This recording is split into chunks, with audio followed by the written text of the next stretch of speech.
Assalamualaikum warahmatullahi wabarakatuh. Alhamdulillah, alhamdulillahilladzi arsala rasulahu bil huda wa dinil haqq liyuzhirahu 'alad dini kullih wa kafa billahi shahidan. Ashhadu an la ilaha illallah wahdahu la syarika lah wa ashhadu anna Muhammadan 'abduhu wa rasuluh la nabiyya ba'dah. Allahumma salli wa sallim wa barik ala nabina wa maulana Muhammadin wa ala alihi bismillah wa ashabihi ajma'in. Allahumma salli ala Sayyidina Muhammadin wa ala alihi wa ashabihi wa sallimu taslima. Salatan taftahu lana abwabar ridha wat taysir wa tughliqu biha abwabasy syarra wat ta'sir. Anta maulana fa ni'mal maula wa ni'man nasir. Subhanaka la ilma lana illa ma 'allamtana innaka antal alimul hakim. Rabbana zidna ilman warzuqna fahman, amin. Yang kami hormati segenap jajaran DKM Musholla Al-Musaddiq yang dirahmati Allah Subhanahu wa taala, wabil khusus Bapak Anjar, semoga Allah panjangkan umurnya dan berikan kesehatan, amin ya rabbal alamin. Dan seluruh jamaah Musholla Al-Musaddiq, bapak-bapak, ibu-ibu yang dirahmati dan dimuliakan oleh Allah Subhanahu wa taala. Kita bersyukur kepada Allah di pagi hari ini kita masih diberikan kenikmatan oleh Allah, terutama nikmat iman, nikmat kesehatan, sehingga di subuh hari ini kita masih bisa hadir di Musholla Al-Musaddiq ini dalam rangka menjalankan salat subuh berjamaah dan dalam rangka menghadiri majelis taklim kita pengajian Ahad subuh ini. Mudah-mudahan semua amal ibadah kita diterima oleh Allah Subhanahu wa taala, amin ya rabbal alamin. Bapak Ibu yang dirahmati Allah Subhanahu wa taala, sebelum kita memulai kajian kita ini, agar Allah berikan kelancaran, mari kita buka kajian kita dengan membaca suratul Fatihah.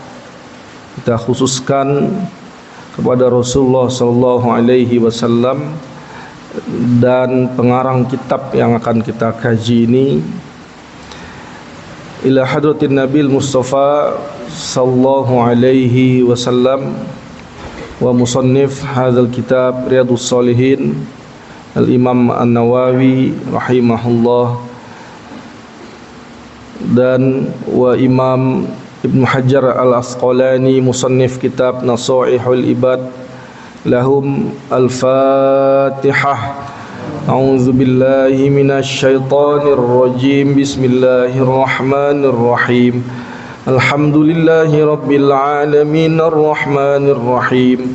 Maliki yaumiddin. Iyyaka na'budu wa iyyaka nasta'in. Ihdinas siratal mustaqim, siratal ladzina an'amta 'alaihim ghairil maghdubi 'alaihim waladdallin, amin. Baik, kita lanjutkan kajian kita, yaitu kajian kitab hadis Riyadhus Shalihin karya Imam An-Nawawi, Abu Zakaria An-Nawawi. Qala musannifu rahimahullahu ta'ala wa an ummil mu'minin Ummi Abdillah Aisyah radhiyallahu anha qalat. Hadis yang kedua dari Ummul Mukminin Ummi Abdillah Aisyah radhiyallahu anha, semoga Allah meridhoinya, yaitu Ummul Mukminin adalah istri Rasulullah sallallahu alaihi wasallam. Beliau tidak melahirkan anak, cuman digelari juga dengan Ummi Abdillah, anak dari saudaranya. Beliau adalah putri dari khalifah yang pertama, sahabat Rasulullah yang paling utama, yaitu Abu Bakar As-Siddiq. Beliau berkata, qala Rasulullah sallallahu alaihi wasallam, bahwa Nabi sallallahu alaihi wasallam bersabda, yaghzu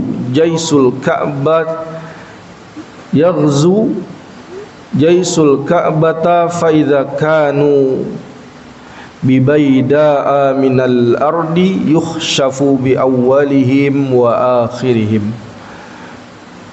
Bahwa Rasulullah sallallahu alaihi wasallam menyampaikan bahwa ada satu pasukan Jaisul yaghzu, yang menyerang Ka'bah.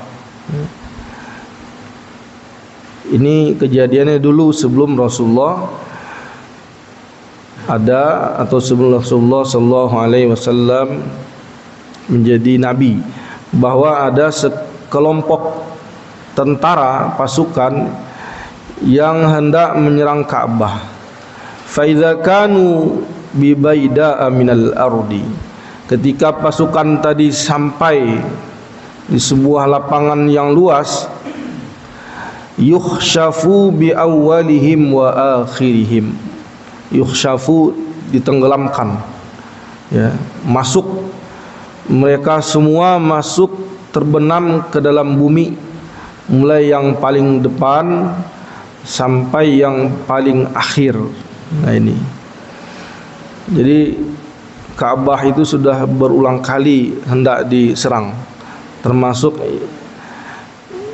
yang ada dalam kisah surah Al-Fil, ya, alam taro kaifa fa'ala rabbuka bi ashabil fil, tentara bergajah yang dipimpin oleh siapa Pak? Abraha, ya. Cuman semuanya dibinasakan oleh Allah Subhanahu wa taala, karena Ka'bah langsung dijaga dan dilindungi oleh Allah, Baitullah. Nah ini juga ada sekelompok pasukan yang ingin menyerang Ka'bah. Namun sebelum mereka sampai ke Ka'bah, ketika mereka berada di sebuah lapangan yang luas, mereka dibenamkan ke dalam bumi. Nah ini hadis adalah nubuwah, ya, nubuwah itu Rasulullah menceritakan hal-hal yang masa lalu pernah terjadi dan yang akan terjadi di masa yang akan datang, misalnya tentang siksa kubur. Nah ini nubuah kenabian. Ini adalah keistimewaan Rasul sallallahu alaihi wasallam, ya. Ini menandakan bahwa bukti nyata kerasulan Nabi Muhammad, ya. Dan semuanya adalah berdasarkan wahyu yang diwahyukan oleh Allah Subhanahu wa taala kepada Rasulullah SAW. Kemudian qalat, berkata Aisyah, qultu ya Rasulullah, qultu ya Rasulullah, kemudian aku berkata, ya Rasulullah, kaifa yukhshafu bi awwalihim wa akhirihim. Ya Rasulullah, bagaimana semuanya ditenggelamkan, ya, kenapa semuanya ditenggelamkan, mulai dari yang pertama sampai yang di belakang berdirinya, gitu. Tidak ada yang tersisa satupun dari mereka. Wa fihim aswaquhum, dan diantara mereka itu mungkin ada yang pedagang, ada orang yang cuma lewat, bukan bagian daripada tentara-tentara yang hendak menyerang Ka'bah tadi. Wa man laisa minhum, dan diantara mereka bukanlah bagian dari tentara tadi. Qala, berkata Rasulullah SAW, yukhshafu bi awwalihim wa akhirihim thumma yab'atsuna ala niyyatihim. Muttafaqun alaih. Hadza lafzul Bukhari. Ya. Rasul SAW bersabda, ditenggelamkan, dibenamkan mereka semua dari yang pertama sampai yang terakhir. Summa yab'atsuna, kemudian mereka dibangkitkan lagi nanti ala niyatihim, atas niat mereka. Ya. Kalau memang niatnya ada di situ hendak menjadi bagian dari pasukan yang mau menyerang Ka'bah tadi, maka dia akan dihukum atas perbuatannya itu. Tetapi kalau yang tadinya niatnya cuma lewat atau mau jualan air, mungkin pada tentara tadi kecapean, ya, butuh makan, butuh minuman. Biasa orang jualan, Pak, di mana ada keramaian di situ, ya Pak, ya, iya kan? Di mana ada acara, di situ ada jualan. Gitu. Apalagi kalau ada anak kecil jualan balon, gitu kan, dideket-deketin tuh sama anak-anak, jualan mainan, nah gitu ya. Nah, tujuan mereka buat dagang, bukan berkumpul untuk ikut menjadi bagian daripada tentara yang hendak menyerang Ka'bah tadi. Nah, mereka ini nanti akan dibangkitkan sesuai dengan niat mereka. Muttafaqun alaih. Hadis ini sepakati oleh para ahli hadis, para imam. Ini terdapat dalam lafaz Bukhari. Nah, apa yang terdapat pelajaran di dalam hadis ini? Yang pertama, kita bisa mendapatkan pelajaran bahwa ini juga semacam peringatan buat kita agar berteman, selektif mencari teman atau duduk-duduk, ya, kumpul-kumpul sama teman-teman yang baik-baik. Jangan ada orang lagi misalnya main kartu, kita nongkrong juga di situ, enggak main, enggak, cuma nonton, ya. Dan ada juga yang begitu, Pak, jadi penonton pertandingan kartu, remi, ya, kayak gitulah. Karena khawatir kalau Allah hendak menurunkan azabnya, atau umpamanya ada penggerebekan gitu ya, ada penggerebekan oleh aparat kepolisian, ada perjudian di situ, semuanya ditangkap sama polisi. Pak, saya nonton doang, Pak, saya nggak ikut main gitu, saya cuma lihat-lihat. Nah, nggak mau tahu polisi. Yang penting kamu ada di situ, hadir, main nggak main, ikut, dibawa dulu ke kantor polisi, nanti diproses. Nah, ini sering terjadi gitu, Pak, ya. Ada kejadiannya seperti itu, ya. Nah, karenanya kita hendak memperhatikan di mana kita duduk. Apabila di situ ada kemaksiatan, ya, kita mawas diri, minggir aja deh, gitu. Misalnya ada dangdut, ya, penyanyinya nggak bener pakaiannya, ya, kemudian apalagi sampai dihadirkan di situ khamar misalnya, kita ya jangan ikut-ikutan nikmatin juga, ya, walaupun saya nonton doang, Pak, nggak ikut joget gitu ya. Hati-hati kita agar selalu mawas diri. Ini kandungan daripada hadis tersebut, ya. Kemudian menghindari orang-orang yang tidak baik tadi, dan hendaklah memperhatikan teman duduk kita, yaitu duduklah bersama orang-orang soleh, orang-orang yang cinta kepada Allah Subhanahu wa taala dan yaumil akhir. Begitu. Ini kandungan hadis ini. Karena wattaqu fitnatan la Tusibannal ladzina zalamu minkum khassah. Kalau azab itu datang nggak kena pandang-pandang, ya semuanya akan kena gitu. Jadi kalau hadir acara kita mesti lihat-lihat, Pak. Ini contoh, mohon maaf gitu ya. Umpama kayak kejadian beberapa tahun yang lalu gitu ya. Acara tahun baru ya. Ada yang menggelar musik live gitu di pantai itu ya, mengundang artis ya. Nah kemudian ikut juga semua orang di sana ya, joget-joget, nyanyi-nyanyi. Datanglah tsunami ya. Mungkin disebabkan oleh satu orang yang maksiat gitu.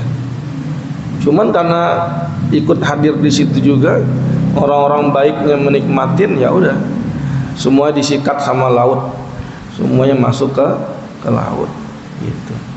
Jadi kita ini juga wala talbisul haqqo bil batil, jangan mencampur adukin yang hak dan yang batil gitu. Kalau kita udah ngaji, udah taklim, udah sholat jamaah terus ya, mulai ya, setiap apapun kegiatan ya kita pikir-pikir dulu, lihat-lihat dulu, kita kaji secara syariat ini kegiatan boleh apa enggak gitu ya kan. Nah gitu. Kalau terjadi umpamanya campur baur laki-laki perempuan ya, penjoget-joget gitu ya, kan ada ya.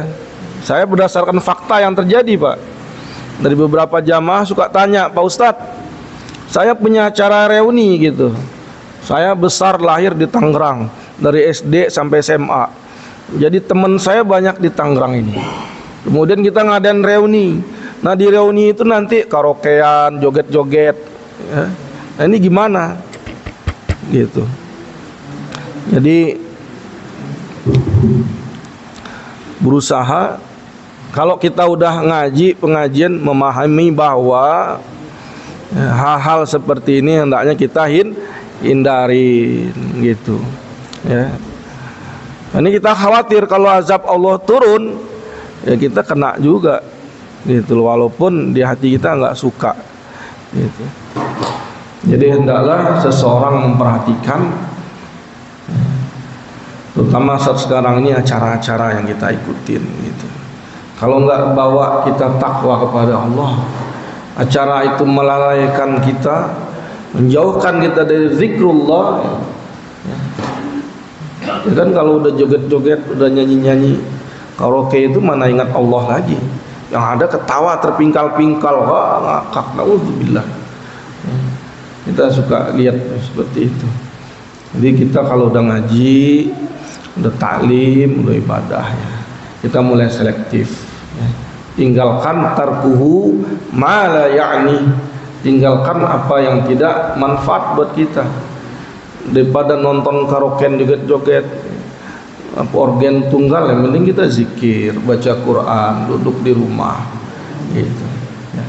Jadi kira-kira inti pelajaran dari hadis tersebut seperti itu.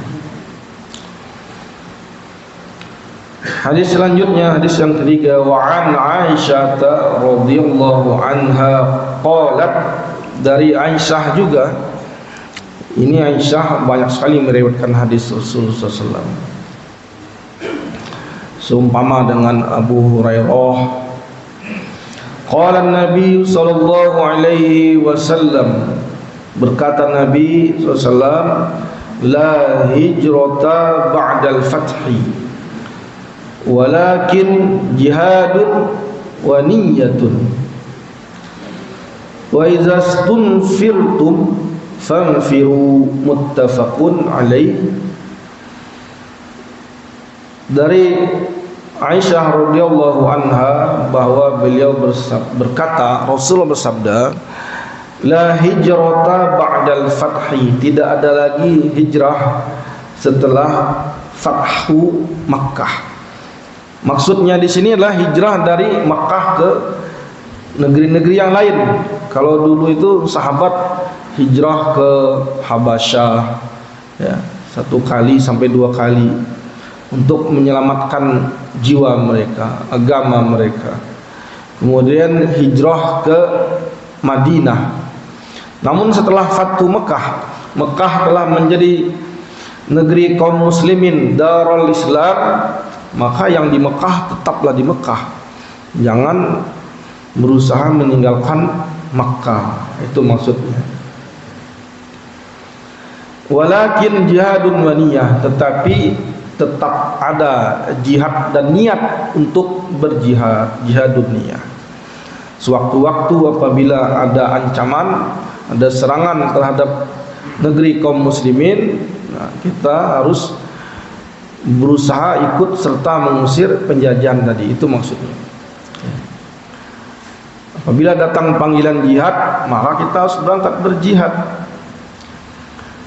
Wa ma'nahu la hijrata min Makkah li'anna sarat darul Islam. Maknanya tidak ada hijrah dari Makkah karena Makkah telah menjadi negeri yang Islami. Termasuk hingga saat ini hijrah pun sebenarnya masih tetap berlaku. Apabila seorang muslim hidup di sebuah wilayah yang mana di sana tidak kondusif untuk melaksanakan ibadah, adanya intimidasi, tekanan, maka hendaklah dia pindah ke negeri-negeri muslim yang memberikan kebebasan dia untuk ibadah, terutama sholat Jumat misalnya, ya.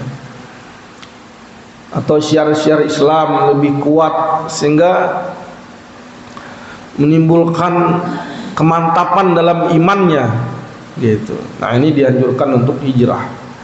Nah, umpamanya kita mau beli rumah gitu, Pak, ya, hendaklah kita perhatiin di perumahan itu ada masjidnya enggak, gitu, ada musolanya enggak, ya. Kalau kayak perumahan-perumahan mewah ya, seperti mana tuh Interkon Kebun Jeruk, di situ enggak ada masjid tuh, Pak, ya. Ada masjid di situ, rumah gede-gede, gedongan semua. Nah, itu.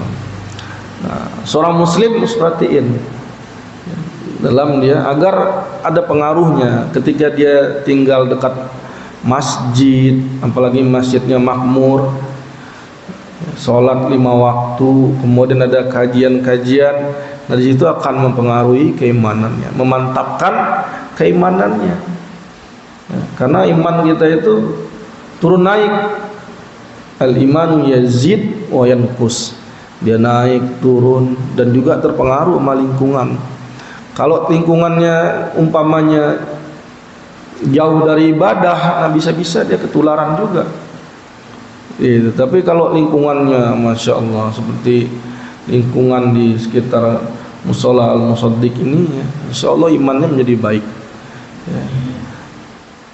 Kita lagi duduk-duduk depan rumah, udah azan, ada tetangga lewat, yuk Pak Haji. Nah, itu kan juga ingatin, oh iya, malu nih nggak berangkat, gitu. Yuk Pak Haji, jadi adanya kebaikan.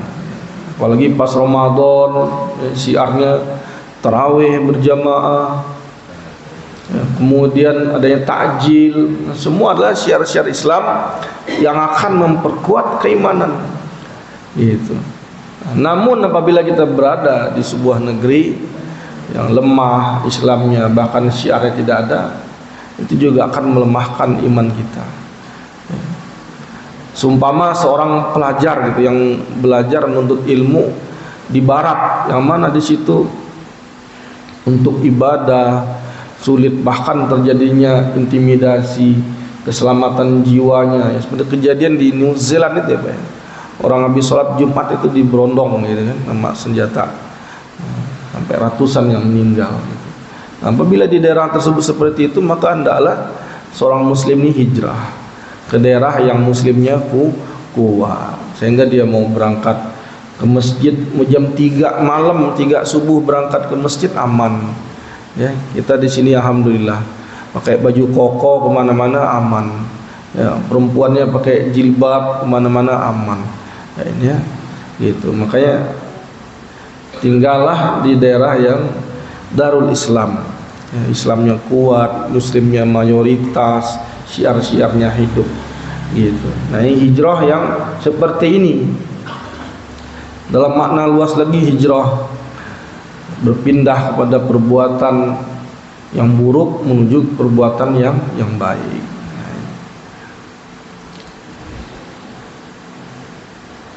Kemudian hadis yang selanjutnya, an Abi Abdullah Jabir ibni Abdullah Al-Ansari radhiyallahu anhuma qala kunna ma'an nabi sallallahu alaihi wasallam fi ghazzatin faqala. Dari Sayyidina Abi Abdullah Jabir bin Abdullah Al-Ansari, orang Ansor, orang Madinah, semoga Allah meridhoi keduanya. Mereka berkata bahwa mereka pernah bersama dengan Nabi SAW fi Ghazzah, dalam sebuah peperangan, yaitu perang Tabuk. Kemudian Rasul bersabda, inna bil madinati, sesungguhnya di Madinah itu, lirijalin, ada beberapa orang laki-laki, masirtum masiro, yang mereka itu juga sebenarnya selalu mengikuti kita, selalu menyertai kita dalam perjalanan ketika kita pergi berperang. Wala qata'tum wadiyan, tidaklah mereka menyeberangi suatu lembah, ila kanu ma'hum, melainkan mereka pun hadir. Kalau kita berangkat menyeberangi lembah, berjalan di lereng-lereng bukit, mereka menyertai kita dalam peperangan tadi. Illa kanu ma'hum habasuhumul mardo, tetapi pada kesempatan kali ini mereka tidak berangkat karena mereka sakit. Ada wa fi riwayatin illa syarakukum fil ajr, dalam riwayat lain illa syarakukum, mereka bersama kita dalam mendapatkan pahala. Walaupun mereka tidak ikut dalam peperangan itu, mereka juga mendapatkan pahala. Jadi dalam hati mereka punya keinginan untuk berjihad bersama Rasulullah, dan karena sakit tidak ikut mereka berangkat. Nah, orang yang kondisinya seperti ini juga mendapatkan pahala seperti orang yang berangkat berjihad. Seumpama ada kawan-kawan kita yang senantiasa ikut kajian berjamaah bersama kita di masjid, namun pada suatu hari mengalami uzur, sakit, yang benar-benar sakit. Nah, walaupun mereka tidak hadir di kajian di masjid, tidak hadir berjamaah, namun mereka pun insya Allah mendapatkan pahala seumpama orang yang duduk di majelis taklim dan hadir di masjid. Karena sebenarnya hati mereka ingin hadir dan ada sedih, ya Allah, saya sebenarnya ingin hadir tapi saya sakit, ya begitu. Jadi Allah melihat apa yang ada di hati mereka. Itu.